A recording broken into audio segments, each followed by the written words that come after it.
ज्ञानेश्वर महाराजांनी आपल्या सद्गुरूंची स्तुती केलेली आहे. 18 आणि 19 या 2 ओव्यामध्ये निवृत्तीनाथ श्रीगुरु निवृत्तीनाथाने माऊली ज्ञानराजांना गीतार्थ सांगण्याची आज्ञा केलेली आहे. तेव्हा या 2 ओव्या श्रीगुरु निवृत्तीनाथांनी आज्ञा केलेल्या आहेत आणि 20व्या ओवीपासून या ग्रंथाला आरंभ होतो आहे. म्हणजे या अध्यायाला 12व्या अध्यायाला म्हणजे भक्तियोगाला आरंभ होतो आहे 20व्या ओवीपासून. ये विनवणी ये साठी अवलोकिले श्रीगुरु कृपा दृष्टी म्हणे गीतार्थेशी उठी न बोले बहु. ज्ञानेश्वर महाराजांनी 17 ओव्यापर्यंत खूप स्तुती केली. मग श्रीगुरु निवृत्तीनाथाने सांगितलं, बाबा रे, कृपादृष्टीने पाहिलं माऊली ज्ञानराजाकडे आणि सांगितलं, किती स्तुती करतोयस, आता आपल्या मूळ विषयाकडे ये ना. आपला जो गीतार्थ आहे, जो भक्तियोग आहे, तू सांगायला सुरुवात कर. आता अधिक बोलू नकोस. न बोले बहु म्हणजे फार बोलू नकोस. आता फार बोललोस तू आता गीतार्थ सांगायला आरंभ कर. एवढी स्तुती केल्यानंतर श्रीगुरु निवृत्तीनाथांचं मन द्रवलं. एवढी स्तुती केल्यावर कोणाचं मन द्रवणार नाही. 2 शब्द माणसाची स्तुती केली तर माणसं पगळल्या जातात. आणि हे 17 ओव्यापर्यंत स्तुती केलेली आहे. सद्गुरु निवृत्तीनाथ हे दयेचे सागर आहे. श्रीगुरु हे दया सागर असतात. कनवाळू कृपाळू भक्ताला जी मोही. अत्यंत कनवाळू असतात, कृपाळू असतात. आणि खरोखरच श्रीगुरु निवृत्तीनाथांचं माऊली ज्ञानराजावरती विशेष प्रेम आहे. तरी बहु बोले बोलो काही आज ते अनाठाई माते वाचवी नाही ज्ञान देऊन. मी खरंच आता फार बोलत नाही आहे. माझी माता श्रीगुरु माऊली, तिची माझ्यावर खरोखरच अत्यंत कृपा आहे. तो ताने निमिया आपत्ते आणि माझी गुरु एकलव. माझ्या श्रीगुरूला मी एकुलता एकच आहे. ताने तान बाळ आहे मी. माझ्या श्रीगुरूचं मी तानू बाळ. ताने निमिया आपत्ते, मी अपत्य आहे. माझ्या श्रीगुरूंचं मी अपत्य आहे, एकुलता एक आहे, तान्हा आहे. म्हणून कृपेशी एक हाते झाले ती. कृपेची विभागणी नाही आहे. कृपा ही मी एकच असल्यामुळे माझ्यावरच त्यांची पूर्ण कृपा आहे.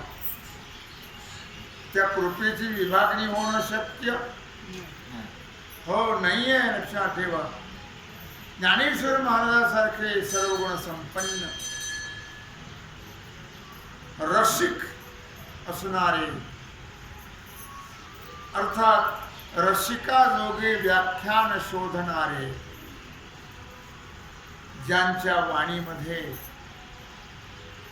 सर्व रस मूर्तिमंत अवतरलेले आहे. माऊली ज्ञानराजाच्या वाणीतून नवरसाचा वर्षाव होतो आहे. नवरसाचा अवतार झालेला आहे. माऊली ज्ञानराजांच्या वाणीत मूर्तिमंत अवतीर्ण झालेले आहे. साहित्य अलंकाराधिक मूर्तिमंत हात जोडून माऊली ज्ञानराजांच्या पुढे उभे आहे. अर्थात महत्वाची गोष्ट आहे, जो बोली आरूचे रूप अरूपाचे रूप दाखवू शकतो. ज्यांचं बोलणं असं आहे की ज्या बोलण्यातून एवढं सामर्थ्य आहे की अरूप असणारा परमात्मा तो सगुण रूपामध्ये दाखवू शकतात, एवढं त्यांच्या शब्दात सामर्थ्य आहे, एवढं त्यांचे शब्द शक्ती आहे. लक्षात ठेवा. अतिंद्रियपण इंद्रियाकडून ते भोगवतात, कारण परमात्मा हा अतिंद्रिय आहे, इंद्रिय गोचर होत नाही आहे, तो निराकार आहे, निर्गुण आहे. पण तो परमात्मा सुद्धा इंद्रियाकडून भोगवण्याचं सामर्थ्य माऊली ज्ञानराजांच्या ठिकाणी आहे. असा उत्कृष्ट वक्ता न भूतो न भविष्य, पूर्वी कधी झाला नाही आणि पुनश्च कधी होणं शक्य नाही आहे. त्यांना प्रार्थना करण्याची आवश्यकता नाही आहे. लक्षात. अर्थात कारण श्री गुरु ज्ञानेश्वर महाराजांचं व्याख्यान माधुर्य रसाने रसभरीत झालेलं आहे. मनुष्याचं व्याख्यान कसं असं लाकडं मोडल्यासारखं नको, अमृतासारखं गोड मधुर असं. माऊली ज्ञानराजांचे शब्द, ज्ञानराजांचं व्याख्यान माधुर्यपूर्ण आहे. खूप त्याच्यामध्ये गोडवा आहे, मधुरता आहे, अमृताची गोडी आहे त्या शब्दामध्ये. लक्षात ठेवा.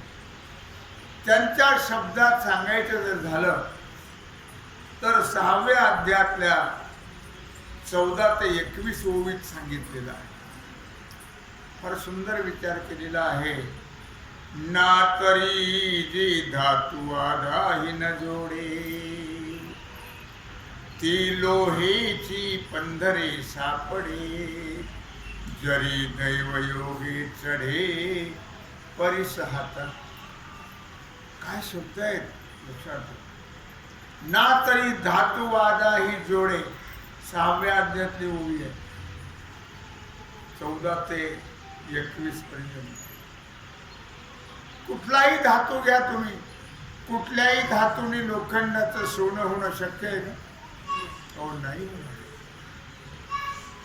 पण मात्र एक लक्षात ठेवा, ते लोहेची पंधरे साखडे. माऊलीच्या काळामध्ये स्वस्त होतं सोनं, 15 रुपये तोळा.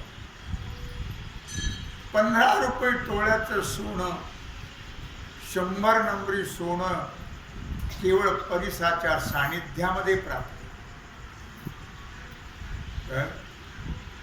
आपुल्या महिमाने, आपुल्या महिमाने धातू परिसे केले सोने. आपुल्या महिमाने, आपल्या महिमाने धातू परिसे केले सोने. हो. परिसाचं महात्म्य असं आहे की आपल्या सामर्थ्याने ते लोखंडाचं सोनं करते. जरे दैवयोगे जोडे परिस हातात. भाग्याने जर परिस प्राप्त झाला तर काय होणार नाही भाऊ.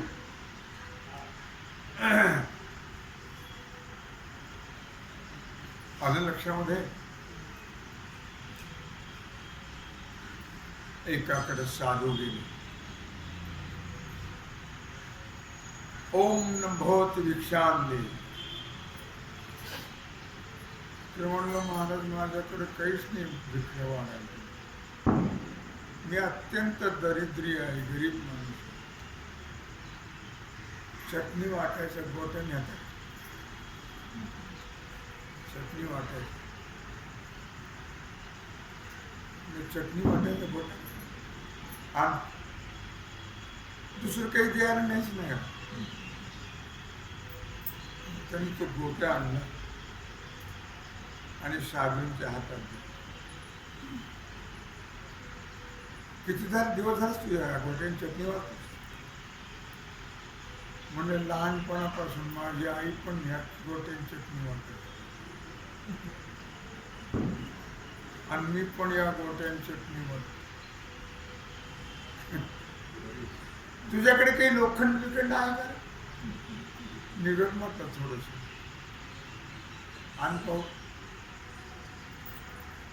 म्हणजे काही उलथणं, सांडशी, तवा, कढई वगैरे असे होते त्यांच्या भांडे. त्यांच्याकडे लोखंडाचे भांडे सुद्धा जास्त नव्हते. गरीब माणूस.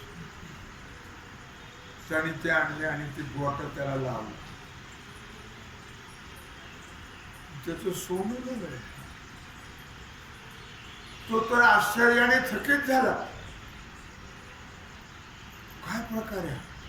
अरे वेड्या म्हटले, जन्मभर तू त्याने चटणी वाटतोयस ना, तर दगड नाही आहे, तो परीस आहे. परीस. सगळं जग याने सोन्याचं. अपुल्या महिमाने धातू परिसे केले सोने. इतकं महत्व आहे. लक्षात ठेवा की परिसाची उपमा कोणाला दिलेली आहे? सद्गुरु संतांना दिली. सद्गुरु संत माझ्यासारख्या लोखंडाचं सोनं करतात.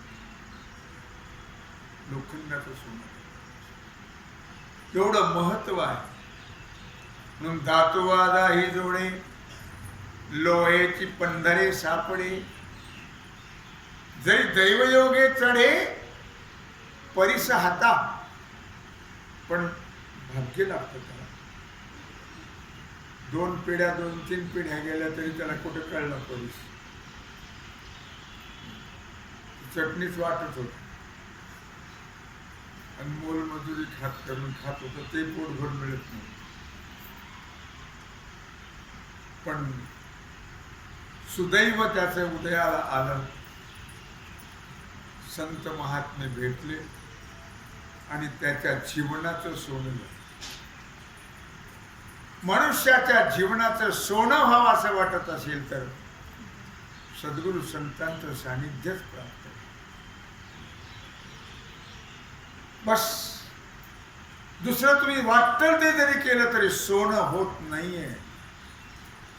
सोनं होणं याचा अर्थ मुक्त होणं. सोनं होणं म्हणजे आपला उद्धार. सोनं होणं म्हणजे स्वस्वरूपाची प्राप्ती होणं. सोनं होणं म्हणजे ब्रह्मस्वरूप होणं. हे फक्त परिसच करतो सोनं. तसं फक्त सद्गुरूच हे करू शकतो. बाकी कोणी हे करू शकत नाही. तैसी सद्गुरु कृपा होय. त्याप्रमाणे जर खरोखरच सद्गुरूंची कृपा झाली तरी करिता काय आपुनोहे. काय होणार नाही. करेल ते काय नोहे महाराज. करेल ते काय नोहे महाराज. परिपाहे बीज शुद्ध अंगी. करेल ते काय नोहे महाराज. काय होणार नाही तरी काय करिता आपुन नोहे. काय होणार नाही. कोणी जा खटनट यावे शुद्ध होऊन जावे. साधू संतांकडे कोणी जा लक्षात. आणि कोणालाही मज्जाव नाही. चांडाळाही अधिकार. चांडाळ जरी असेल तरी तो वाल्या कोळ्यासारखा सुद्धा त्याचं सोनं झालं नारदांच्या सानिध्यात. साधू संतांच्या सानिध्यामध्ये आज्या वेळाचं सोनं झालं. करिता काय आपुन आहे म्हणून तो अपार माते आहे. ज्ञानदेव म्हणे. म्हणून माझे सद्गुरू हे माझे स्वरूप आहेत. माझा आत्मा आहेत. परमात्मा आहेत. परब्रह्म आहे. यात पुन्हा विनंती प्रार्थना पक्वांनी अगोदरच उत्तम असावे, उत्तम व्हावे. पक्वान्न हे करणाऱ्यावर अवलंबून, पाक करणाऱ्यावरती पक्वान्न अवलंबून आहे. काही माऊल्या इतक्या हुशार असतात की त्या कोंड्याचा मांडा करतात, कोंड्याचा मांडा. आणि काहीला किती सामान द्या आणि काही द्या, त्या मांड्याचा कोंडाच करणार. सुगरणी आणि उदारी, सुगरण. त्याप्रमाणे माझे सद्गुरू हे सुगरण आहे. नुसते सुगरण नव्हे, उदार, उदार. म्हणून म्हटलं पक्वांना अगोदरच सुंदर असतात, गोड असतात. आणि त्यात पुन्हा उदारे, सुगरणी आणि उदारे. वाढणारी बाई, स्वयंपाक करणारी बाई सुगरण असावी आणि स्वयंपाक करून विकणारी नसावी. ओव्यात न करायचं हाताने, तर ती उदार अंतःकरणाने वाढणारी असावी. सुगरणी आणि उदारे, ती सुगरण असावी आणि उदार असावी. मला राहते की नाही, मला राहते की नाही नको. हो हो, उदार. जेवणारे हुशार पाहिजे. सद्गुरू जसे उदार असतात, श्रीमंत असतात, तसा श्रोता सुद्धा श्रद्धावान, भक्त सुद्धा, शिष्य सुद्धा कसा पाहिजे, श्रद्धावान. त्याला त्याच्याही ठिकाणी महान प्रेम, आदर, श्रद्धा पाहिजे. म्हणून म्हटलं ती उदार असा, सुगरण असावी, उदार असावी आणि आग्रह करून वाढणारी असावी. आग्रह करून हवं का, हवं का नको.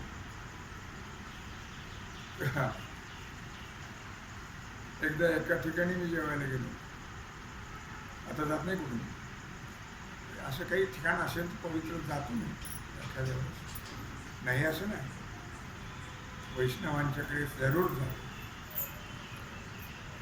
कोणाचंही खाऊ नये. आणि तिथं जिलबीचा बेत होता. मला जिलबी फार आवडते. आता नाही खात मी काहीच, तळलेलं काहीच खात नाही, अजिबात नाही. फार दिवस झाले, फक्त ज्वारीची भाकरी. आणि मग ते मला जिलबी फार आवडायची. त्याने एकच वेळा टाकत, अरे वाढ की बाबा, तू 2 पाऊल जाऊस तर तुम्ही खाऊन टाकतो. नाही नाही, आम्हाला आज्ञा आहे. तुला आज्ञा आहे, कशाला पंगीत बसवलीस. अरे जे खातात तेवढे त्याला खाणाऱ्याला वाढ ना. आता ज्याला एक वाढला तो ते शेवट तसाच राहतो पात्रात. अशी माणसंही आहेत. पहिला एक वेळा ठेवला तर ते तसाच राहतो, खातच नाही. काय मला मुद्दा काय सांगायचा आहे, किंवा नम्रतापूर्वक उदार वाढणारी असावी. काय म्हटलंय की सुगरणी आणि उदारे, रसज्ञ आणि जेवणारे, मिळती मग अवतरे हात जैसा. आणि मग काय पाहायचं, रसज्ञ जेवणारा जर असेल, उगी उदबत्ती छाप नको, तो सुद्धा रसज्ञ पाहिजे. सगळा गोपाल काला एकच, 17 वाट्यामध्ये पदार्थ वाढले. किती वाट्यामध्ये? 17 वाट्यामध्ये पदार्थ. आम्ही ग्वाल्हेरला गेलो मामा बोलू, गुरुवारी मामासाहेब, तेव्हा सोन्याची ताटं, सोन्याच्या वाट्या, त्याच्यात 17 वाट्या होत्या, 17 पदार्थ. काही बिचाऱ्यांना काही कळत नाही. शेजारी एक मुलगा बसला होता, तो नवीनच होता आणि खेड्यातून आलेला होता, बिचारा गरीब. त्याने ते 17 वाट्यातले सगळे एकत्रच केले. लाल वेडाच काय. आपण जर कुठे गेलो आणि मोठ्यांच्या सानिध्यात, तर त्यांचं अनुकरण करावं. ते कसं करतात? किती पाणी फिरावं तांब्यावर? नाही. कसे करतात त्याप्रमाणे आपण अनुकरण केलं पाहिजे. लोक कसे काय कशा करता जत्रा वाटायला तेव्हा एकाच पोटात जायचं. रसज्ञ आणि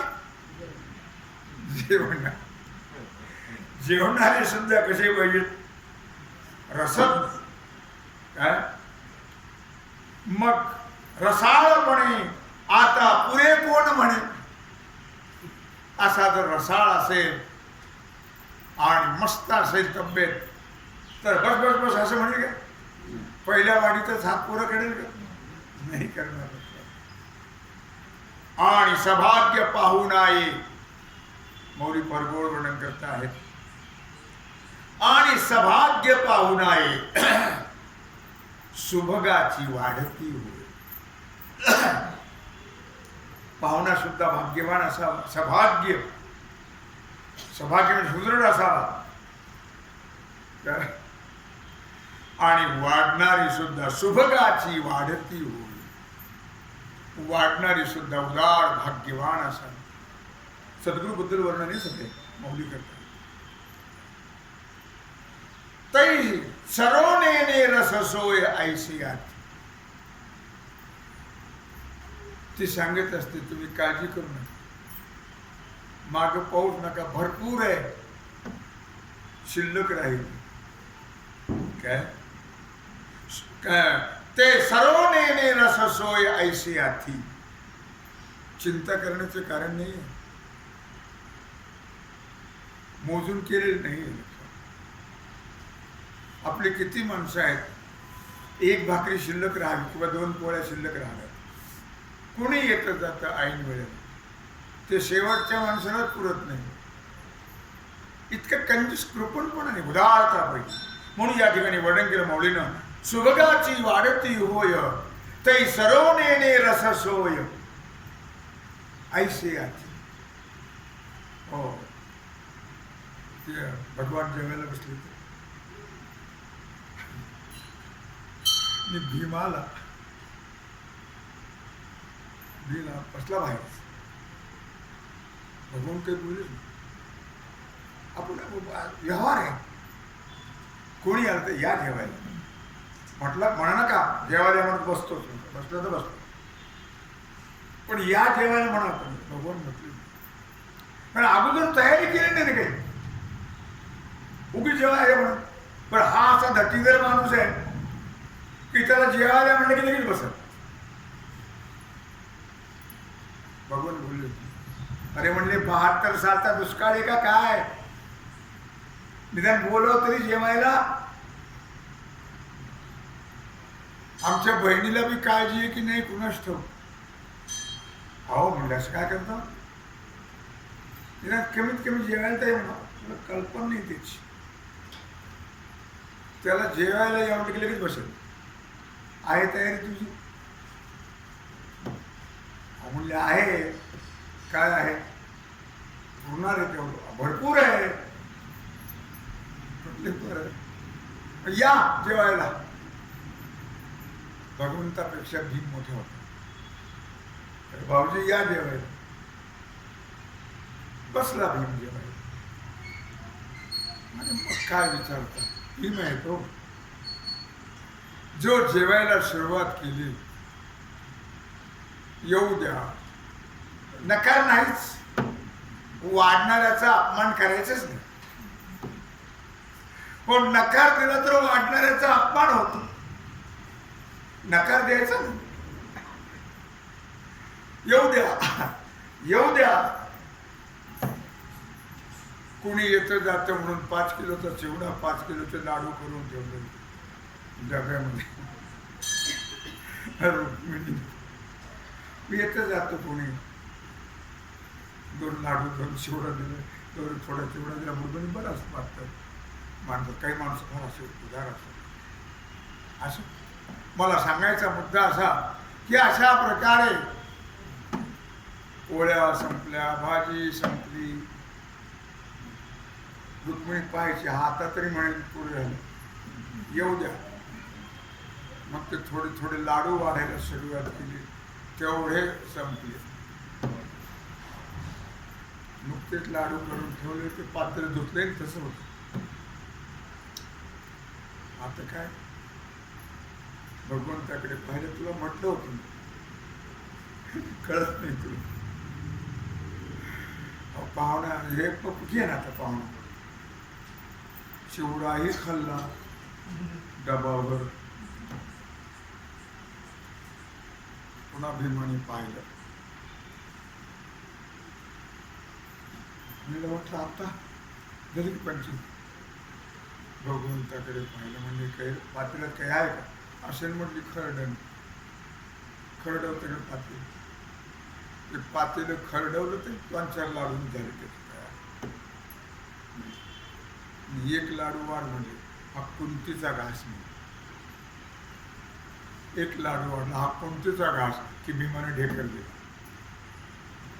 बस मी का सांगितलं लक्षात ठेवा, की सुभगाची वाढती होई तै सरवणे रससोय ऐशी आची. हो, इतकी उदार बाई आणि हुशार असावी की स्वयंपाक संपता कामा नये. ऐन वेळेला 2 पाहुणे आले तर ते संपतले पाहिजे. सुभगाची वाढती होय काय ऐशी तै सरवणे रससोय ऐसे आथी. असे माझे सद्गुरू जे आहेत ते महान भाग्यवान आहेत. त्यांच्याकडे कंजूसपणा नाही आहे. किती वाढलं तरी ते संपणार नाही. माहेर घर आहे विद्येचं. लक्षात काय कमी आहे माझ्या सद्गुरूकडे? काय मुद्दा चाललेला असा आहे की एवढी विनंती केल्यानंतर श्री गुरुनी कृपा दृष्टीनं माऊली गणराजाकडे पाहिलं. एवढी स्तुती, एवढं वर्णन केलं आणि कृपा दृष्टीनं श्री गुरु निवृत्तीनाथाने माऊली ज्ञानराजाकडे पाहिलेलं आहे. आणि श्री गुरु निवृत्तीनाथ म्हणाले, गीतार्थेशी उठी न बोले बहु. अरे बाबा, आता बस झालं ना, किती स्तुती करणार आहेस माझी? नाना प्रकारचे दृष्टांत उदाहरण देऊन गीतार्थेशी उठी न बोले बहु. आता गीतार्थ सांगायला सुरुवात कर. आता जास्त नको बोलूस, फार झालंय आता. या बोलण्यामध्ये 2 महत्वाचे मुद्दे आहेत. या पाऊळीमध्ये गीतार्थेशी उठी न बोले बहु. एक तर श्री ज्ञानेश्वर महाराजांच्या मुखाने गीतार्थ ऐकण्याची निवृत्तीनाथांना उत्कट इच्छा. एक मुद्दा. आणि स्तुतीच, या स्तुतीमध्ये वेळ गेला तर मग श्रवण करण्याला जेवढं आपल्याला पाहिजे आहे, जेवढी इच्छा आहे तेवढं श्रवण होणार नाही. स्तुतीतच वेळ गेला. म्हणून कारण हे सर्व गीतार्थाचे सोयरे आहेत. सोयरे, आम्ही गीतार्थाचे सोयरे. ज्ञानोबा सुद्धा म्हणतात, हे गीतार्थाचे सोयरे आहेत. दुसरा मुद्दा असा आहे की त्यांना स्तुती आवडत नाही. पुष्कळ माणसं स्तुती प्रिय असतात, पण महात्म्यांना आपली स्तुती केलेली आवडत हो नाही. निवृत्तीनाथ महाराज स्तुतीप्रिय नव्हते, त्यांना स्तुती आवडत नव्हती. लक्षात ठेवा की विद्वान माणसं किंवा संत महात्मे जे असतात त्यांना आपली स्तुती आवडत नाही. बोलणारे उगीच 8 हात लाकूडांना वाद घालते. असायचं थोडं पण खूप वर्णन करायचं. आम्ही वर्गणीला जायचो नाही का, तुम्ही जात नाही वर्गणीला, मला जाणं होत नाही. मग काही अशी जी माणसं असतात ना, पुष्कळ जोडले आपण माणूस, मोठा उदार अंतःकरणात विचार देतात, खूप सहकार्य करतात. पण आता मला जाणं जमत नाही जाय. पण असा एखादा जर माणूस भेटलाच तर ते पावती फाडायच्या अगोदर त्याचं वर्णन करायचं. तुमच्या आजोबाला मी पाहिलं हो, काय माणूस होता. रत्ननगरमध्ये तसा नव्हता, केवटा नाही पण उदार म्हणायचा आपला. असा उदार माणूस होता तुमचा आजोबा, काय सांगा तुम्हाला. हो, आणि बळजबरीने 11 रुपयाची पावती फाडायची. 11. एकाच्या घरी गेलो आम्ही, वारले ते नोटाचे गठ्ठेचे गठ्ठे माझ्याबरोबर ते होते. आता नाव विसरले त्यांचे, त्यांचेच मित्र होते ते, तिथे दुकाने त्यांच्या मुलाचे. आणि ते मोठा श्रीमंत माणूस गठ्ठेच्या गठ्ठे माझ्या समोर ठेवले आतमध्ये पेटीमध्ये, आणि मला 11 रुपये दिले, पावती पाडली. म्हणलं मी वर्गणीत तुमच्याकडे आलोच नाही, कशाला राहू कोणाला तरी द्यायला. घोर आप्पा होते माझ्याकडे आणि त्यांचे मित्र होते, मी नाव सांगत नाही, राहू दे. पुन्हा आप्पा म्हणतात मी गेलोच नाही, रट तुम्ही जा. हलकट सगळ्या दुनियाचा 11 रुपयेच वर्गणी, माफ करा, स्वभावाला औषध नसतं.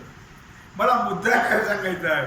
मग त्याला सांगितलं काय तुमचे आजोबा, काय तुमचे वडील, आणि तुम्ही त्यांचे सुपुत्र आहात, तुम्ही सुद्धा उधार आहात. महाराज केवढेच कौतुक. म्हणलं जास्त नको ते, 501 रुपये त्यांनी खुशीने काढून दिले विचाराने, 11 रुपये न देणार. मला मुद्दा काय सांगायचा आहे, काही माणसं स्तुतीप्रिय असतात. घडले गोष्टी मी पदर सांगत नाही, लक्षात. माझ्यावर काही माणसं आहेत मस्त 4 लोक, त्यातले ढवळे गेले, वगैरे गेले, हेमंत असतं माझ्याकडे होता त्यावेळेस. मला मुद्दा सांगायचा असा आहे की याप्रमाणे उदारता, दातृत्व, माझ्या सद्गुरूचं दातृत्व किती श्रेष्ठ आहे, त्या दातृत्वाला फार मोठं महत्व आहे. लक्षात, श्रीगुरु सारखं दातृत्वच नसतं आणि त्यांना स्तुती आवडत नसते. जे विद्वान असतात त्यांना आपली स्तुती, संत महात्मे जे असतात त्यांना आपली स्तुती आवडत नाही. रस होवावा अति मात्र, माऊली 13व्या अध्यायात वर्णन करता आहे. 635 होईल, 35. रस होवावा अतिमात्र हा घेतोशी कवी म्हणत, तरी अवंतुने शत्रू करीतोशी का. रस होवा अतिमात्र, आपले जे शब्द आहेत, आपली जी वाणी आहे ती माधुर्याने भरलेली असावी, रसभरीत असावी आणि समय जाणणारी असावी. भलत्यावेळी भलतं बोलणारी नसावी. हा घेतोशी कवी मंत्र, तरी अवंतुनी शत्रू करीतोशी कागा. मला मुद्दा असं सांगायचा की यातून काय सांगितलं त्याने की कशा करता स्तुती करतोस. आता तू मला गीतार्थ सांगायला सुरुवात कर. आता बाकीचं माझ्याबद्दल शब्दही काढू नको, मला ते आवडत नाही. या ओवीचे प्रकरण फार महत्वाचं आहे, किंवा ही ओवी अत्यंत महत्वाची आहे. मध्यंतरी आपण बऱ्याचशा विषयाला हात घातला होता आणि मध्ये अनेक विषय आहेतही, मी ते सोडले, कारण त्यात सगळी स्तुतीच आहे. मग त्याच्यात वेळ घालवण्यापेक्षा मूळ कथेवरती मूळ ग्रंथावरती विषयावरती यावं म्हणून मी स्तुतीचा भाग गाळला आणि मूळ मुद्द्यावरती आलेलो आहे. गीतार्थाची मुदी लावी माझी बस बोललो का जास्त. गीतार्थाची मुक्त मुदी, मोकळ्या मनाने तो अशा प्रकारे मुक्त मुदी, मुक्तीचा जो मेवा आहे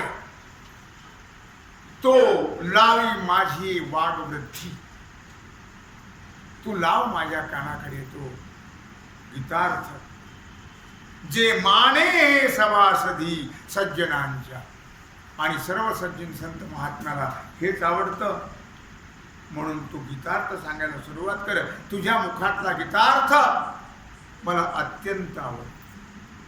श्री गुरु निवृत्तीनाथ म्हणतात, कारण त्यांना एकच गुरु, त्यांना एकच शिष्य, असा प्रकार आहे. तेथ म्हणितले से निवृत्ती, नको पुढत पुढती, परिसे लोह घृष्टी किती, वेळोवेळा केले का. सद्गुरु निवृत्तीनाथ म्हणतायत, बाबा रे ज्ञानेश्वरा, बस आता नको तेच तेच तेच तेच पुन्हा पुन्हा. परिशी लोहा दृष्टी किती, लोखंडाला परिस किती वेळेस लावतो.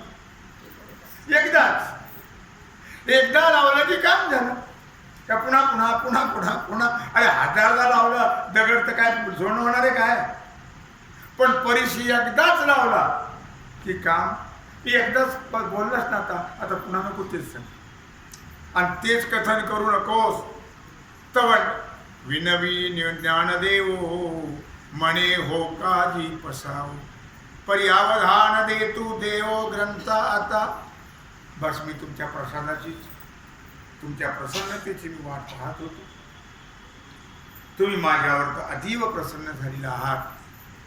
तेव्हा आता मी ग्रंथ सांगायला तुमच्या आशीर्वादाने, तुमच्या आज्ञेनं सुरुवात करतो. तुम्ही आता श्रवण करा.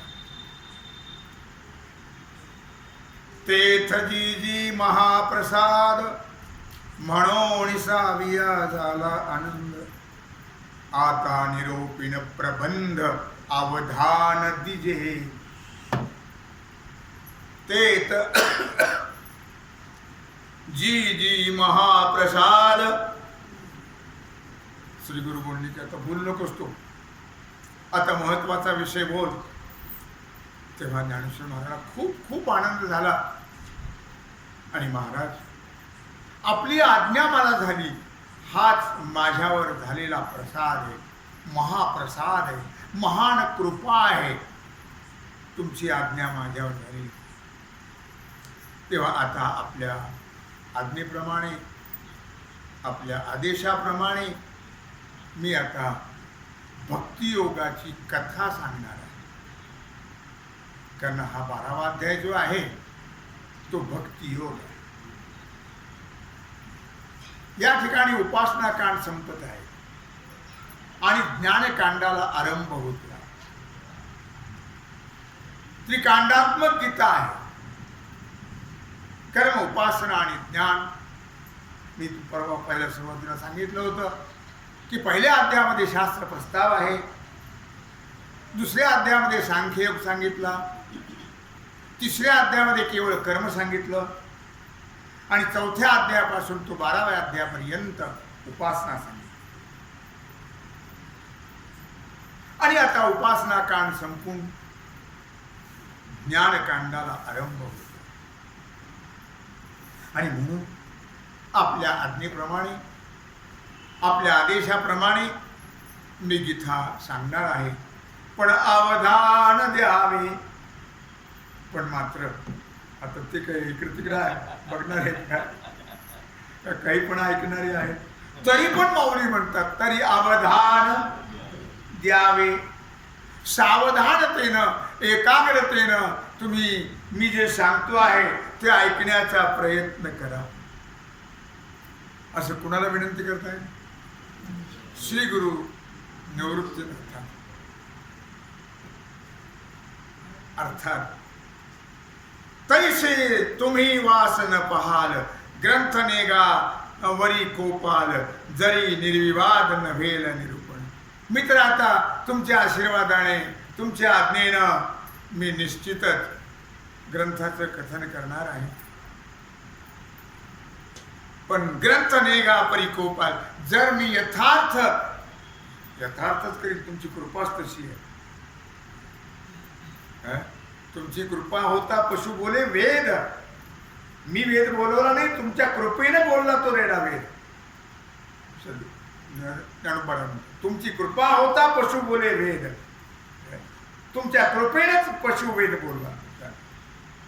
मी कथा सांगेन, काय आश्चर्य आहे. अर्थात ग्रंथ नेगावरी कोपाल जरी निर्विवाद नव्हेल निरूपण. मी अत्यंत सोज्वळतेनं रसिक आणि तुम्हाला मानवेल असंच व्याख्यान करणार आहे. परी नाही आता निरोपीन ग्रंथ प्रबंध अवधान द्यावे. मात्र तुम्ही अवधान द्या, एकाग्रतेने ऐका.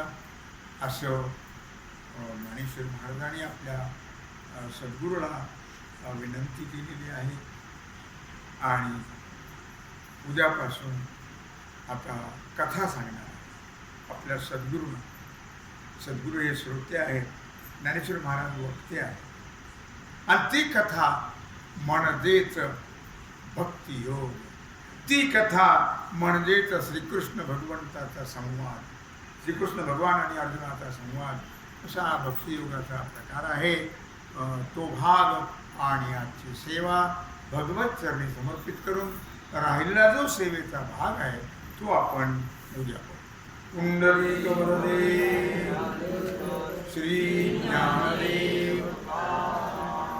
ओम नमः पार्वती पतये हर हर महादेव. आता विश्वात्मते देवी येने वाक्यज्ञ दोषो